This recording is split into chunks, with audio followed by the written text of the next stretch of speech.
naomba kunukuu.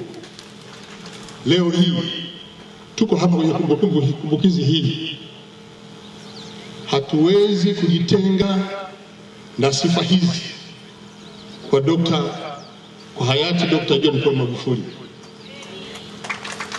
Alikuwa mchapakazi,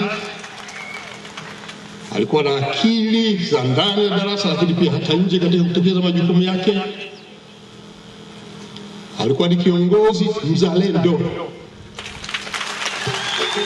Uzalendo unajengwa na uwajibikaji, uaminifu, uadilifu, lakini pia kupenda maendeleo na matokeo ya kazi hizo. Huu ndio uzalendo. Hayati yeye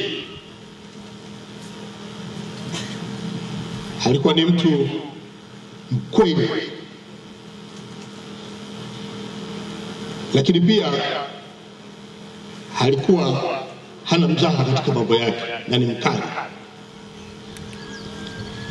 Alikemea maovu, wezi wala rushwa, wabadhirifu wa mali za umma,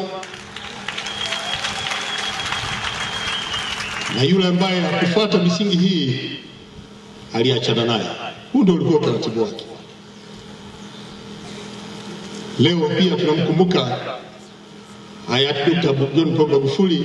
Sisi ambao tulikuwa karibu naye tunaweza kushuhudia na kunufaika na busara zake na hekima zake katika kuongoza taifa hili, na hasa kutambua rasilimali za nchi na wananchi wenyewe na wanyonge wa kuwepo.